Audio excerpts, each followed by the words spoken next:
Ohio State and Clemson set for the CFP semifinal to be played at the Fiesta Bowl on Saturday, the 28th of December. The Buckeyes obviously hoping for a slightly better performance than the one they posted against Clemson last time these teams met in the playoff. Ryan Day wasn't around then. He is now. He's also standing by with Katie Witham. Well, Coach, your Buckeyes have made a strong case all season long to be that number one team. What's your reaction to finding out you are the number 2 team heading into the playoffs? Well, what matters is at the end of the season, who the number 1 team is. This is a great honor to be part of the Final Four and have an opportunity to go play Clemson, who's the defending champs. But what matters is who's the number 1 team at the end of the year, not this. And we did everything we could to get the number 1 spot, but at the end of the day, it doesn't really matter. You have to go play the best teams, and Clemson's one of the best teams. You mentioned Clemson, and of course, it had to be the Clemson Tigers once again. What have been your impressions of Dabo Swinney's team all season long? Oh, I got so much respect for what they've done and the consistency they've had, and we have so much respect for someone like Clemson who comes off of a championship season and then they get everybody's best shot week in and week out. That's not easy, and people have said things about their schedule and everything like that. This was the number 1 team last year, and they haven't lost a game since. So they do a great job. Not only are they talented, but they do a great job schematically as well. So it'll be a big challenge for us. You had a chance to rally the guys up, chat with them right after the announcement came out. What was your message, and what's the focus moving forward as you prepare for the next step? Well, it's just that I'm so proud of what they did, the way they came out in the second half, and we need to build on that. And then to maximize every day, you're in a battle against your opponent every day, whether it's getting healthy, whether it's preparing, whatever it is over the next 3 weeks to get ready for this game. We got to do a better job. Appreciate the time. Good luck, Coach. Okay, thanks.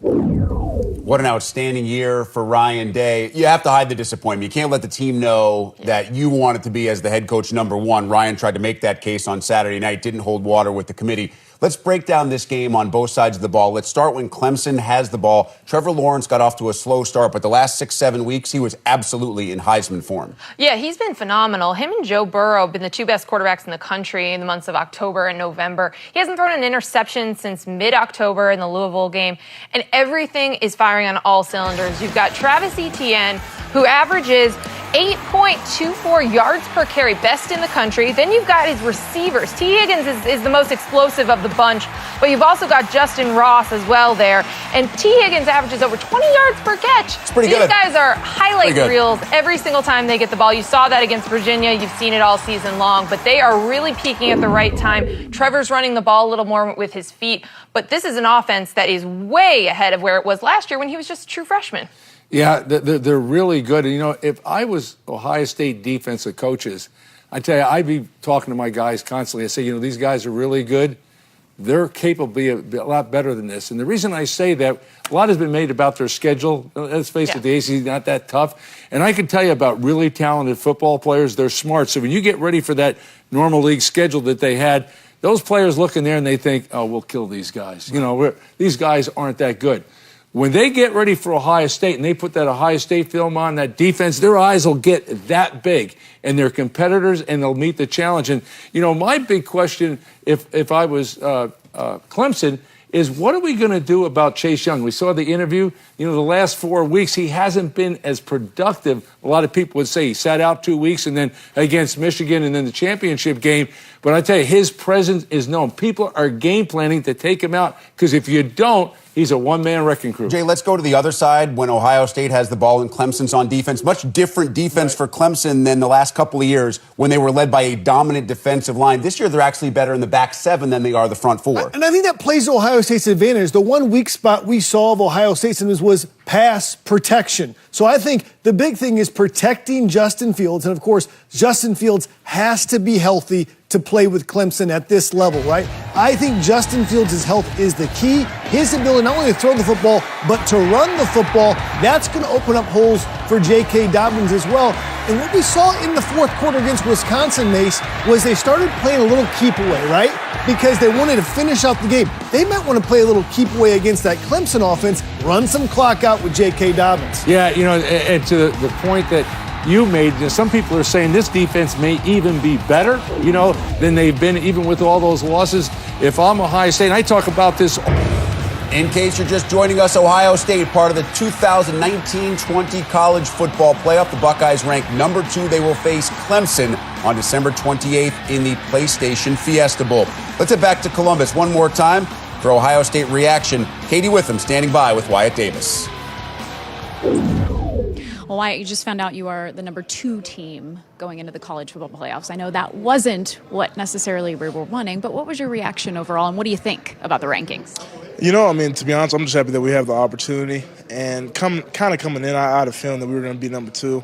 But, I mean, it didn't really matter where they put us as long as we had the opportunity. I feel like we're going to take advantage of it. So, you know, we're all excited, and we're looking forward to being in the Fiesta Bowl down in Arizona. So. And you get Clemson once again. I know this is a challenge that you guys like. You like this matchup. Why?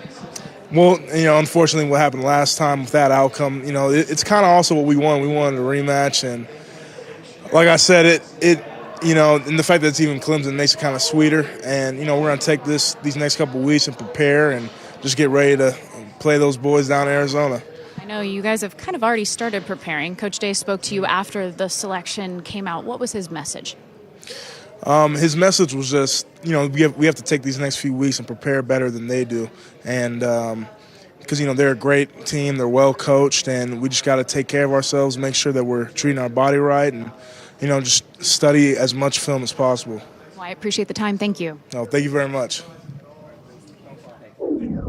It's about 90 seconds left in the show. And Jay, during the break, you came up with an interesting realization as it relates to the 4 coaches in the college football playoff. Yeah, 2 of them were interim coaches, Coach O and Dabo, and those fan bases didn't want him. Well, they're glad they have him now. And how about Lincoln Riley? Offensive corner gets promoted, Bob Stoops steps down. Same with Ryan Day, gets promoted, Urban Meyer steps down. In the era of big contracts for coaches, finding your guy, sometimes the best guy for your program is already at the school. Yeah, the grass is greener on the other side of the fence, not always. I think about Ryan Day. You know, he replaces Urban Meyer, a legend. Probably thought he hit the lottery until the day after he was named. He thought about, wait, this guy won 90% of his games, was undefeated against the University of Michigan, won a national championship.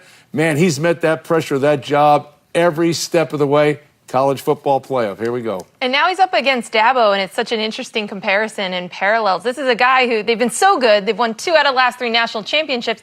He's manufacturing motivation this year. He's saying people didn't want him in the playoff, that people weren't going to rank him high. Well, you know what? We do want them in. We wanted this game. It's going to be a great game. A lot of people wanted this game, and obviously there's a lot of discussion about a rematch. A lot of these Ohio State players had obviously nothing to do with that game against Clemson, most notably the guy who will be taking snaps, Justin Fields. And by the way, understandably, has been on the 2-3 matchup between Ohio State and Clemson. Now let's discuss the 1-4 showdown. It's the Peach Bowl between LSU, 13-0 SEC champs, and Oklahoma, 12-1 Big 12 champs.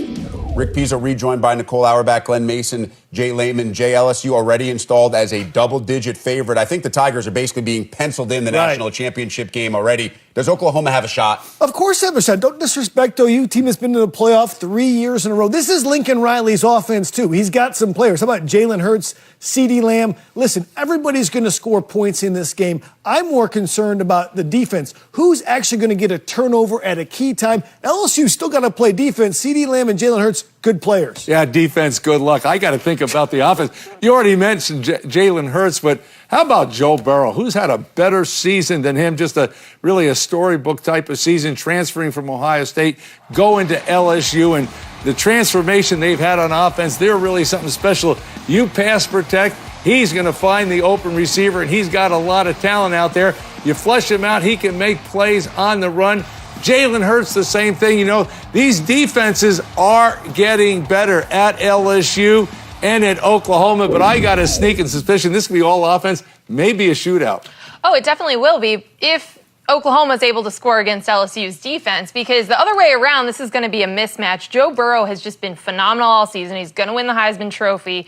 He hasn't had a bad game in the course of this season. 77.9 completion percentage. Just incredible. So he is going to pick apart this Oklahoma defense, which is improved, but still nowhere near the defenses that he's already picked apart. Yeah, 78% in the completion percentage department is an FBS record, and I don't think it's even close. I mean, he's just blowing away the competition. And in more critical moments, those third downs, he's been even better. I mean, and I think he is now the runaway winner for the Heisman Trophy. We'll learn the finalists on Monday as Ohio State celebrates a Big Ten championship. Buckeyes will